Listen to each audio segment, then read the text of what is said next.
And we're joined now by Camilla Dabo to talk about the launch of Adventure HQ, your award-winning campaign. Thank you very much for taking the time to speak with us. So tell us, to begin with, what was the challenge that Adventure HQ faced when launching in Dubai? Okay, well, Adventure HQ was basically a unique concept. It was the first adventure pursuit superstore to come to the Middle East. So it brought together quite a few challenges. First of all, it was quite a niche offering and new to the region. Secondly, it was launching in the height of the summer. So when you're thinking about adventure pursuits, the weather here has, a knock-on effect. Plus, you have a lot of people away. And we had to really build as much awareness and much hype and kind of connect with that quite targeted community during a time when they might be away. And so it was really looking at how to communicate to them on many levels. How did you rise to this challenge then? What was your strategy and what kinds of tactics did you choose? Well, as I said, to try and communicate to a bigger audience, we wanted to implement an integrated campaign. So it wasn't just based on traditional PR, activities, but really looking at how we could build on an online community as well, and tapping into, followers and fans of adventure pursuits. We also had to look at the wider story, because the actual kind of adventure or sports kind of media out here is very small. So you had to really try and make your story bigger. So what we did was we tried to bring some innovative twists. We obviously had kind of in-store activation around the launch. So instead of a traditional ribbon cutting, we had a rope cutting. We also had a brand ambassador because we wanted to look at bringing in new audiences. So we tied up with Emirati, who's the lady who summited the Mount Everest, and really was one of those first women to really kind of be empowered by sports and really championing women getting out there and being active. So she was a brilliant spokesperson and could tap into a different audience than the kind of the traditional already existing outdoor fans. We also, as I said, built a really strong online community.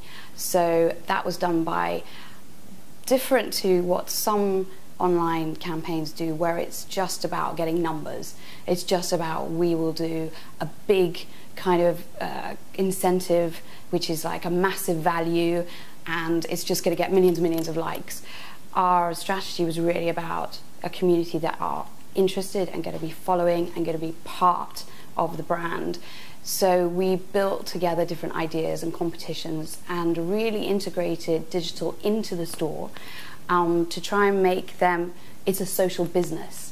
So we trained the staff to be actually, when the people were doing the wall and the climb, to post images on the Facebook there and then, to not just rely on an external agency, but to really integrate it within what they were doing.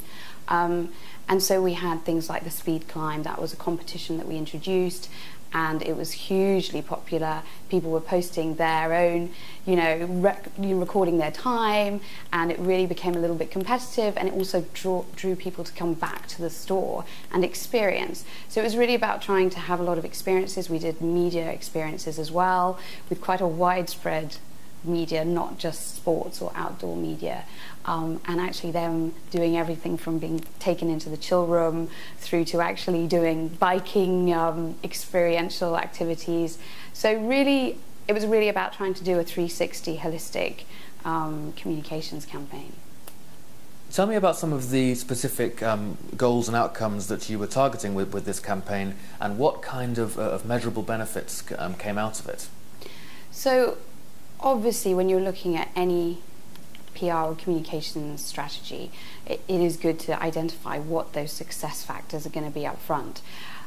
With a new store, obviously they were looking for customers, and one of the ways to measure that was they had they were building a membership database.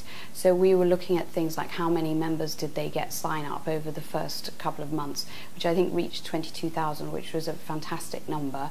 We also measured, again from an online point of view, how many Facebook fans they had. For that we reached over 2,000, which was a really good number, because again they were very targeted and very much part of that target audience.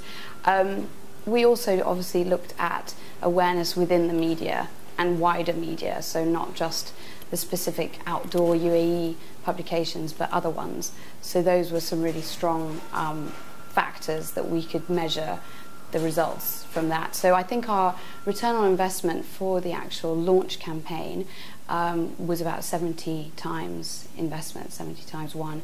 And another big factor of the success was that Retail Middle East awarded the Adventure HQ launch as the best retail launch of the year. So a really good factor to kind of prop up what we'd done. Marvellous. Thank you very much for taking the time to explain all